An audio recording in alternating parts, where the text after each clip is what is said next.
Yo, real quick before the video starts, I just wanted to give a big thank you to Meg Taku's Corner for doing the background you guys are all about to see throughout the video. This guy is great. He's doing commissions for other backgrounds, so if you need like a YouTube background or a header or anything for your Twitter account or your YouTube channel, in terms of that kind of stuff, hit him up. I'll put his link to his Twitter account down below. You can just message him. It's really cool, great to work with. Also, subscribe to this man. He does great variety anime content, makes tons of videos, character comparisons, all kind of stuff. His editing is fire. Just go and support him any way you can. But into the video.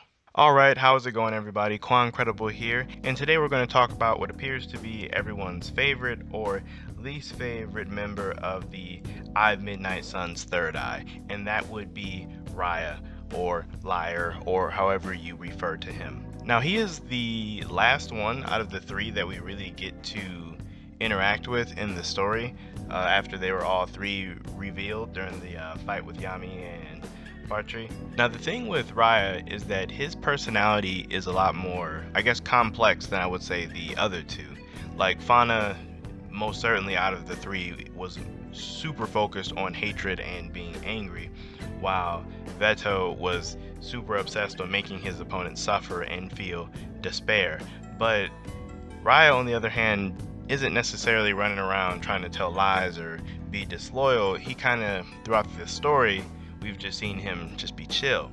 Like that's his overall personality. Like even when they flash back to him as his elf self 500 years ago, he was very calm, very lazy, always sleeping, hanging around Lich, like not really doing much. Like he kind of just, he was pretty chill. This even goes deeper as to show that he has a bit of like calm disconfidence in himself, or it isn't quite for sure of himself. And what I mean by this is when he first receives his grimoire, he shows it to Lich and basically says that he's a joke. He says that he doesn't have anything of his own. His magic being imitation magic, he can only copy the magic of others. He like deep down, it almost seems like he doesn't feel like he has any sense of self, which is almost kind of like, I kind of feel bad for him a little bit in that aspect, but it just goes to show you that he definitely has deeper thoughts than say Veto or Fauna. And granted, this is when they were still elves, but Tabata definitely felt a reason to show more of his personality than the other two in this moment.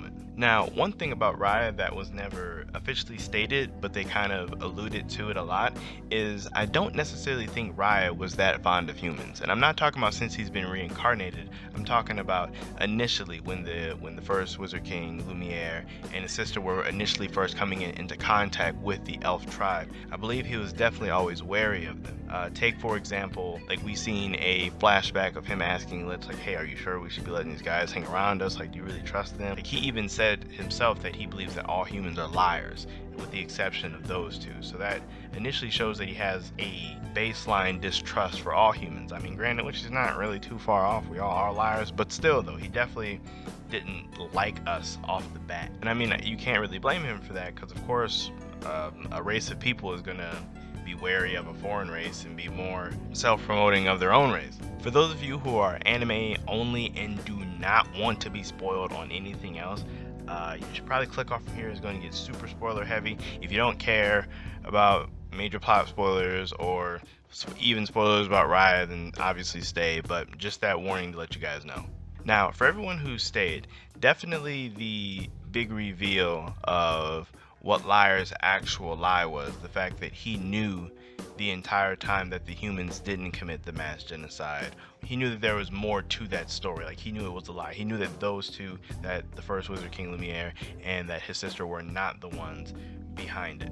But he kept that up. He kept enabling everyone's hate and despair, and he kept enabling everyone's negative feelings towards humans, which he even said was his lie. Now, the reason that he gave us was he did all this because he wanted to see the Lich again. Now, like I just said earlier, he's definitely not a big fan of humans off the bat. So I think this is a reason also. Like, if all you have to do is sacrifice a couple people from another race that you don't really care about to get your supreme leader that you looked up to your entire life, who's always been there for you, I can kind of understand that.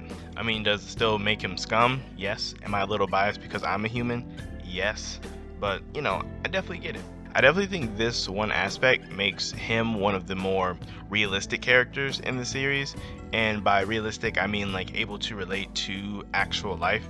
Like when you think about it, actual people have actual character flaws. Like you, me, anybody that you actually know, we have actual quirks in our personality that like make wrong choices or right choices, or just how we are. This was definitely a extremely selfish moment on a very high scale, but still a very selfish human moment. Like I could totally see a race of people sacrificing a couple, like sacrificing all of another race just to self-preserve their own. I mean, it literally happens throughout history all the time if you look at it. So I understand that like Raia may have been doing all this to, in the end goal, see Lich, but at the same time he's also would be able to bring back his entire race.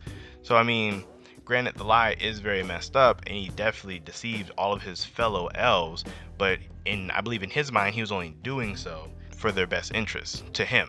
So on to Raia's magic. Now, as we know, Raia uses imitation magic that initially, like I said earlier, he was unsure if he felt it was empty. However, imitation magic could either be one of the best or the most broken magic types in Black Clover, depending on the circumstances of it. Now, the only condition to imitate people's magic that we've seen so far is that he has to make physical contact and actually touch the other person's grimoire.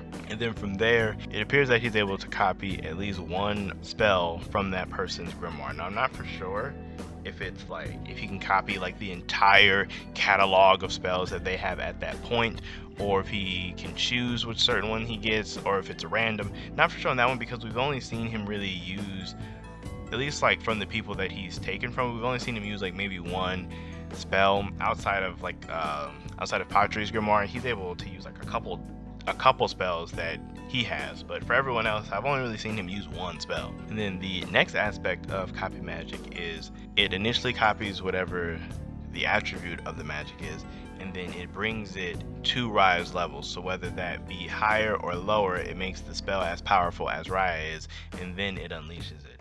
So take, for example, if he were to touch Sister Lily's grimoire and have that Holy Water Fist, that move would be exponentially more powerful than if she was using it, because Raia has way more mana than she does and is stronger. However, say he were to touch someone's grimoire who's stronger than him, like say he were to touch like Julius's grimoire, his time magic would not be on the level of Julius. And then so far the only thing he hasn't been able to imitate was Asta's anti-magic. However, there are numerous factors or reasons as to why he couldn't.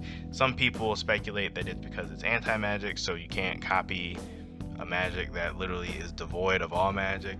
Some people say that's because Asta's magic is derived from a demon, and that maybe Raia cannot copy demon magic, which again would be understandable, because demon is like the highest level of forbidden magic in my opinion.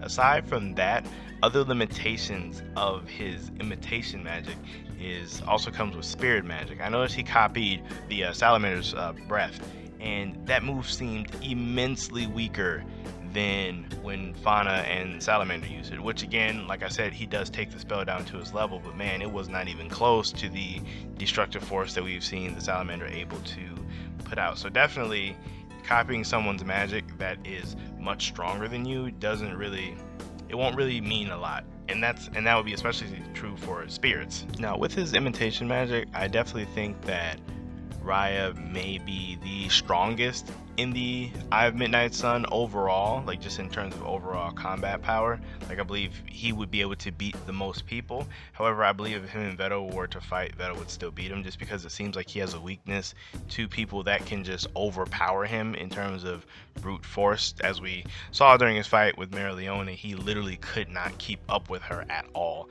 Like she was able to outspeed him, tank his hits, overpower him, like just literally have her way with him. So it appears that he definitely has a problem with people with that kind of fighting style, but I believe for the vast majority of other fighters in Black Clover, since he can instantly pump out counters for whatever your magic type is, just because he's copied tons of different kinds of magic, he'd be a big problem for most people. So overall, and in the general scope, I think he is the strongest. He even has his awakened form, so when he opens up his third eye, he's able to use at least 2 types of magic at the same time, which can lead to some crazy combinations. Like we've seen against Mereoleona, he was able to use spatial magic and light magic at the same time to literally like warp between multiple portals at light speed, which is literally insane. Like that would be so difficult to deal with.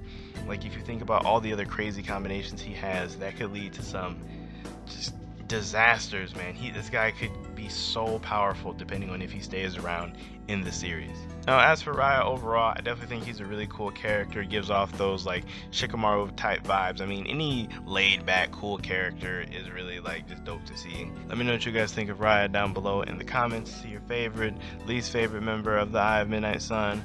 Yeah, feel free to share, like, and sub if you enjoyed, and I'll catch you guys in my next video.